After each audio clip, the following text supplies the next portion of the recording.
Hello everybody. Today we're going to be answering the age-old question, does size matter in miniature painting? To do this we're going to be painting up the Big Mek and Mega Armor's Oiler Grot. So go ahead and come along and see how we can pack character level detail into a model smaller than a quarter. No orc is complete without his trusted, or more likely, untrusted Grot companion. Because after all, who would want to leave home without their part kickball, part snack, part mechanic? This little guy is the perfect way to brighten up a character model, especially one of the goths. The best way to create a visual interest is by having areas of extreme dark and extreme light. So, how do you contrast the black armor? Super bright skin and high vibrancy. So, how do we make this little fella pop? Big jumps in color and really bright highlights.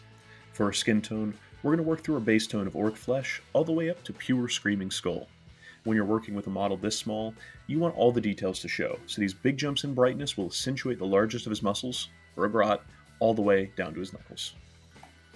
As I always preach with washes, you want to guide them where you want. Don't set it and forget it. One way to gain a lot of control of your wash is to first apply it to your wet palette. You can then pick up precisely the right amount of wash that you need for your layer, and on top of that, it's now slightly thinned. Especially for small models, this is essential. A thick wash can really gum up the works and obscure all of those tiny details. As I said before, a great way to bump up the visual interest is vibrancy. So for that effect, we're going for a lime green skin. To achieve that, go ahead and combine Bad Moon's yellow into your Orukk Flesh, mixing in roughly 1:1 to create a really punchy and vibrant green. This is then going to be applied to the majority of our upward facing skin.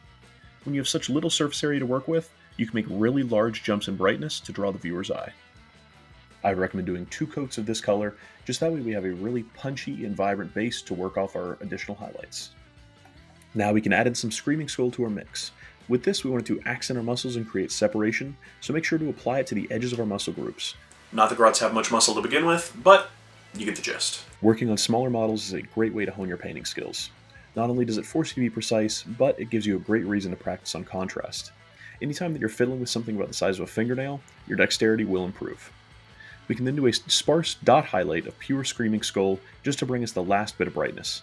Hit this on areas like knuckles and tips of the ears. We're painting this guy up like a Bad Moon's grot, so yellow has to creep in here. To start, we're going to do a base coat of Averland's Sunset. Big thing here, people say you can do pink tones or other hacks to get a consistent yellow color. In my opinion, that's unnecessary. Just plan out your primer color before you start painting your model. If you know you're going to be painting bright, flashy colors, prime it gray or white. Alternatively, if you're painting goths and 80% of the model will be black, maybe consider priming it in black to begin with. My favorite way to shade yellow is with a yellow or orange contrast type paint. For this, we're doing Iandan yellow. Drop just a bit onto your palette and then pull off just enough so that we can tint this. We don't want to make a pool, just a nice little bit of accents. Then focus it along the bottom half of the faceplate, as well as any ridges or nuts and bolts. And now for a smack of brightness and chipping.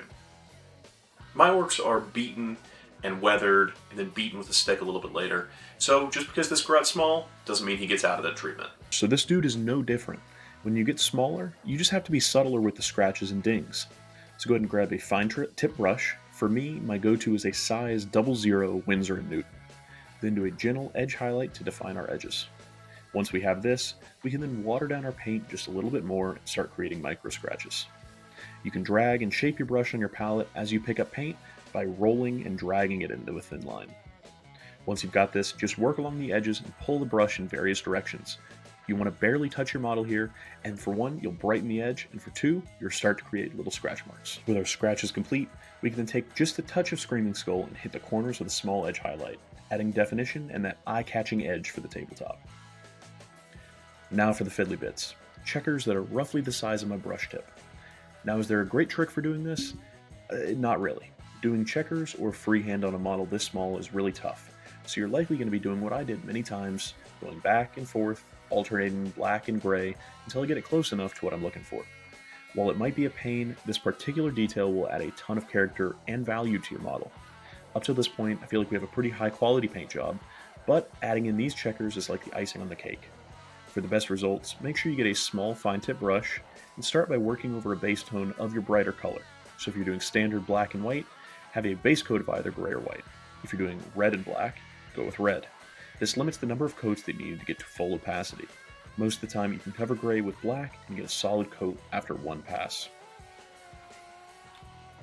Now to shade his welding mask. For orcs, I like things dirty and grungy, so a brownish orange wash over white will accomplish just that.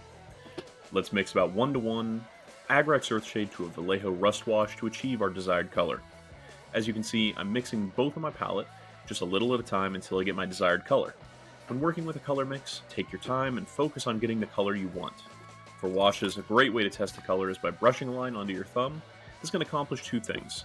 One, you can check the color composition and see how it looks when it's settled, and two, you can check your opacity.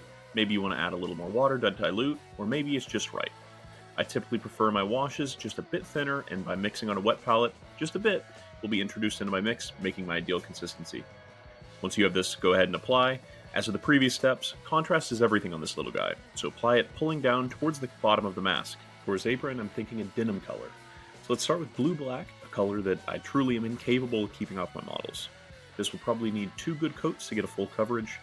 When base coating, make sure to give each previous layer time to fully dry before applying the next coat. This prevents any weird texture from developing on your model, and I promise that if you create texture on this size of a model, it will be visible and it will look really odd. We're going to do 2 pretty large jumps in color now. First will be up to dark blue-gray. I think this color works great as it has a lot of saturation, while also not being super bright. It really sells a denim color. Focus this highlight just on the upward-facing areas, no reason to do anything else. We're not going to be able to see it anyways. We also aren't going to wash his apron, so just keep that blue-black in the recesses. And to finish off his apron, let's have a big jump in brightness up to Fenrisian Gray. This can be applied over only the edges that are fully facing upward to create a really bright and poppy color. This blue apron will contrast really nicely against the rest of the model. The blues of that are also in harmony with the yellow of his helmet due to the greens in the middle. All the way around, it's a great color combo. Every model needs a great contrasting area, one that draws the eye and creates visual contrast. Grots and small models are no exception. A combo I love to use is green and red. As opposites on the color wheel, these two play off each other exceptionally well. So when GW bakes in Squigs and Grots for us, it's always going to be a good time. We're making this guy vibrant. Who would have guessed? So we'll work up from Mephiston Red all the way up to Wild Rider Red. To shade our Squig, I'm going to do my favorite technique for red, and that's going to be a purple wash. If you do black, it works, same with brown, but it doesn't really bring anything to the table. Purple, on the other hand, is going to increase our color variety and bring a lot of depth to the red without losing any actual visual interest. Before we move on to highlighting, I want to reintroduce just a little bit of my Mephiston Red. I went a little heavy-handed with my wash, so I want to bring back in some more of my base tone. By doing this, I'm making sure that I've got strong tones the whole way throughout my model. Remember, painting is an additive process. If you add something to your model that you don't like, paint over it and start again. And to move right along to our highlights, we're going to focus some Evil Sun Scarlet along all of our raised edges of our Squig. This is probably my favorite red paint that I've used. It feels like it's just more red than any other paint. It's a great mix of coverage and vibrance. Overall, just a great one to use. And to finish off our Squig, we can hit the sharpest points with Wild Rider Red. This pushes it closer to the orange spectrum and while still keeping it red. When you're highlighting up red, typically you go in 2 different directions, either towards the pink or towards the orange. For this, we're focusing towards orange. I'm going to focus this on all of our brow lines, knees, and raised defined bits.